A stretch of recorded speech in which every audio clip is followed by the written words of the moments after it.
Motorcycle Adventure Dirt Bike TV is proudly supported by Giant Loop, Rally Raid Products and Adventure Moto.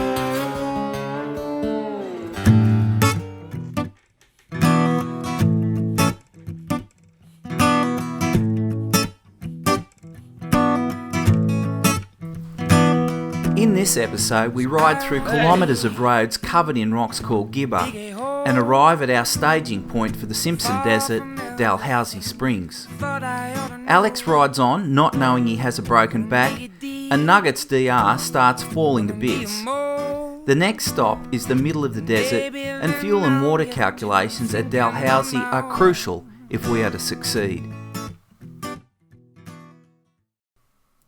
We're heading for Dalhousie Springs, the launch pad for our assault on the Simpson Desert. But it's not an easy trip. There are kilometres of roads covered in rocks called gibber, and Philippe wasn't a fan of these conditions. When you ride and you hit that, well, if all good, you just get jerk off line. If all is bad, you got a puncture. One or the other. High quality road, Alex. Like a freeway, isn't it? Oh, it's a lovely road. Some of those boulders could throw you.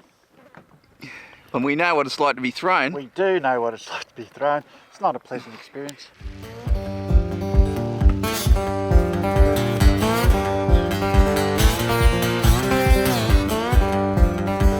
You can never let your guard down riding in the desert.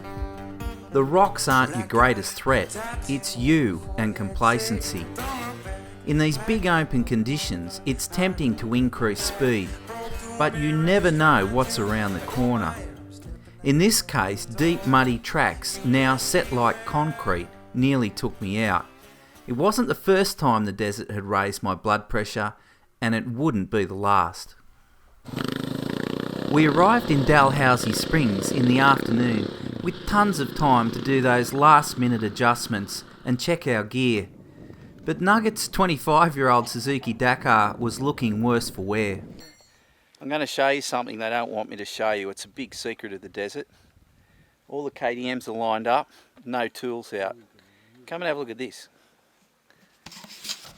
Hey boys, it's the DR boys, they're on the tools. Oh Nugget, yeah. What's going on here? Holy. The muffler's fallen off. Yeah. So, split in half. Right. Now Wayne. Yes, David. What are you up to? Changing sprockets to give yourself more power. Yes, yes. That way I'll be able to overtake you guys instead of having to sit behind you. So I'm going from a 15 to a 14, which will be good for the sand. Now I haven't introduced him before, but that guy in the fly net is Wayne.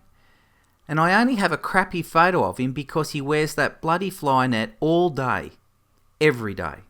And Wayne is a Suzuki nut, just like Nugget.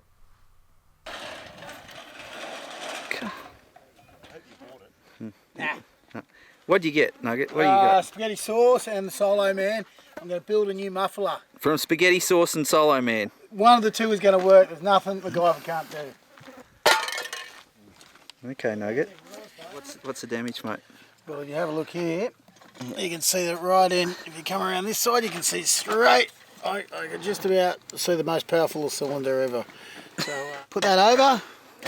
Yeah. And then cut her up in a couple of clips, and away we'll go. All right. Campbell's spaghetti.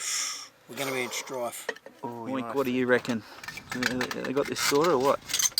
Yeah, what's the update, mate? Well, this hole here I've flattened out around, and we're going to put the can over. Yeah. Oh, that's a good clamp. That's not going to work. Okay, come around this way and grab that and that. Did. I think the DRs come in first and second. Yeah. They're cheap, they're proven, they're low percentage breakdown, and you don't need any fancy riding skills to ride them. Yeah, I reckon that's absolutely correct, Nugget and Wayne. Well, Yeah. the shoe fits. Yeah. And if you want to improve them, you don't have to spend a lot of money. No. And these blokes are poor as shit house, these mice, these two. That's right. We can't afford anything. We're not like these flash Austrian things. Me too. Riding, I think it's Philippe, the French flasher again. You've come down about 50 I don't know if it's French attire or what, but if that's what the French wear, I don't want to ever go there. He's in his underpants again. He goes, And his headdress. in his headdress. Yeah. Drinking a cup of, what's that, decaffeinated coffee? Yeah, it's a latte. The banter and jokes masked our trepidation of heading into a very tough environment. We knew we were going to be tested. Dalhousie Springs was our staging point, and there was only one way forward: head east for 480 kilometres over 1,500 dunes. From 60 kilometres above Earth, the parallel dune system of the Simpson Desert looks like wood grain. Shaped by millions of years of westerly wind, the dunes range in height from 1 to 40 metres. We were heading to Birdsville, and once we left camp, there was no turning back. Fuel and water supplies were crucial. Alright, can we have a fuel talk? Mal, just a quick fuel talk. So what are we sitting at, Philippe? What do you reckon for kilometres? We have 27 on the bike. We take another 10, 12 litres. So that would put us around 40 litres, and that's more than enough. 40 litres to do 480 k's. Yeah, because it's only 480 to Birdsville. Nugget, what are you doing? I'm just putting in my spare, my super outboard motor oil. Well done. Expensive tin. It's going in the down in here with the snakes and the snakes and. So what food are you taking? Show me the food rations you're taking. Right, And I've got a spaghetti, loaf of bread. snakes, This is and a loaf of not bread. spaghetti. And a loaf of bread. This is not spaghetti. This is exhaust repairing kit. Exhaust There's my repairing kit. That's for my desert run. Right. Snake sandwiches. So Alex, you're going light. So Yeah, I'm you're going very light. I'm going to cut back on the fuel and water. Yep. I'm How much water are you taking? going to take 10 litres all up, probably 11 litres. Yeah. Right. Wayne, how are you going? Exxon Valdez. Look at the size of the tank on this thing. Yeah, well, it's got 33 litres in it, Yeah. and I've got a 7 litre spare. Yep. And I've been told I'll make it on 30. So tell me your fuel situation. 2 12-litre bladders. Yep. And And you're full tank. fuel full now at Dalhousie. That's 480 k's on a loaded 640. So it should be more Yep. than enough.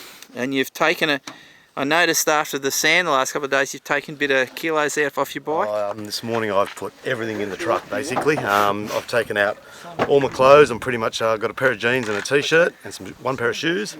Taken out tools, taken out spare tubes. What else have I done? Just whatever I could get rid of, I've just got rid of. It was just way too heavy. In the next episode, we finally head into the desert and life becomes difficult very quickly. We lose a bike rider, break some more bones, and some of the bikes start falling to bits. We are reminded that Mother Nature has no tolerance for those not playing their best game. Everything you thought I ought to know.